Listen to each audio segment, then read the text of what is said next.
Hello my viewers, আসসালামু আলাইকুম। কেমন আছেন আপনারা? আশা করি সবাই ভালো আছেন। Welcome to জলিস kitchen and happy Saturday. আজকে জলের কিচেনে কী রান্না হলো আপনাদের সাথে একটু কুইক শেয়ার করব। আর সেটা হলো একটু ডিফারেন্ট ধরনের খাবার, তাই ভাবলাম যে এটা যেহেতু আমি প্রথম করলাম তাই শেয়ার করছি আপনাদের সাথে। তো এখানে হচ্ছে একটা ডিম দিয়ে আলু দিয়ে একটা কারি করেছি। আর এই আলুটা আমি একে প্রথমে সিদ্ধ করে নিয়েছিলাম, সিদ্ধ করে এটাকে আমি ছোট ছোট করে কেটে নিয়েছিলাম। তো এটা মোটামুটি অলমোস্ট কুক করাই হয়ে গিয়েছিল এবং এটা দেখতে পাচ্ছেন প্রত্যেকটা আলু ভাঙেনি।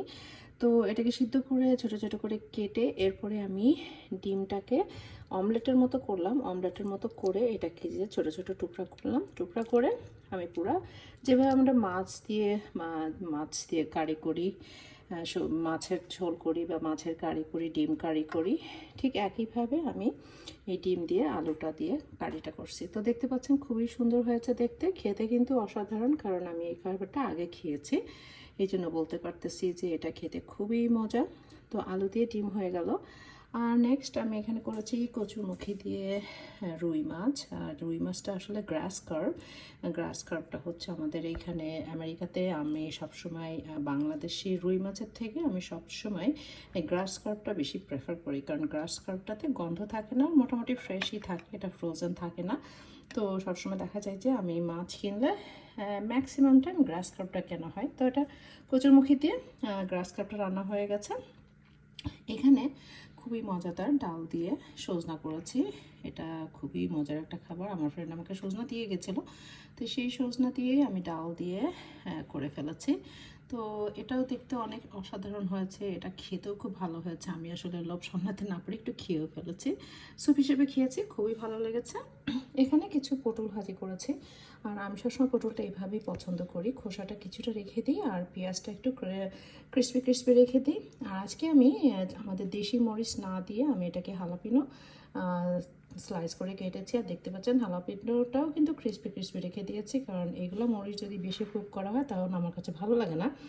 তো পটল ভাজি করে ফেলেছি। আর হচ্ছে আমি বাচ্চাদের খাবারটা পরে করব, এখন বাচ্চাদের খাবার করা সম্ভব হচ্ছে না, কারণ বেশ গরম লাগতেছে, তাছাড়া অন্যান্য কাজ আছে। আর এখানে ফিনিশিং দিচ্ছি কাঁঠাল দিয়ে। আমি সামান্য একটু কাঁঠাল কিনেছিলাম, নর্মালি আমি আস্ত কাঁঠাল কিনি, বাট এবার আমি একটা স্লাইস কিনেছিলাম। উপর থেকে দেখতে খুবই ভালো লাগতেছিল, এত বড় কাঁঠালের রোয়াটা দেখতে পাচ্ছেন, আমার পুরো হাতের তলিটা দেখতে পাচ্ছেন একদম ভরে গেছে বলতে গেলে। সো কাঁঠালের চেহারাটা অসাধারণ, কিন্তু আনফর্চুনেটলি কাঁঠাল খেতে কিন্তু অত ভালো না। আমি গতকালকে রাতে ট্রাই করেছিলাম, এক্সাইটেড হয়ে গেছিলাম যে এত বড় কাঁঠালের রোয়া দেখে আমি খুবই এক্সাইটেড ছিলাম, বাট পরে দেখা গেলো দেখেন আমার হাতের পুরো তলিটা কিন্তু একটা রোয়াতে ভরে গেছে। সো দিস ইজ হিউজ, কিন্তু আনফর্চুনেটলি খেতে অত বেশি মজা না, কারণ হচ্ছে এটা একটা বালু বালু ভাব আছে এটার ভিতরে, যেটা কিনা ভেরি স্ট্রেঞ্জ একটা টেস্ট। যাই হোক, আমি ভাবছি যে এটা আরেকটু রেখে দিব, আর একটু পাকলে হয়তো বা একটা টেস্টটা ফেরত আসবে, কারণ এখনও মনে হয় পুরোপুরি পাকেনি। তো এই হলো জলের কিচেনে ছোট একটা ভিডিও শেয়ার করলাম।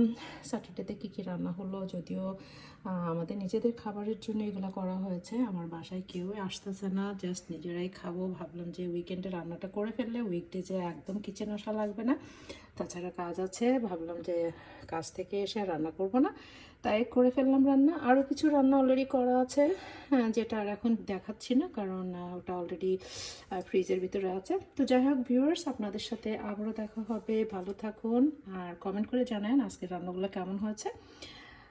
কবে পরে আবার দেখা হবে, খোদা হাফেজ।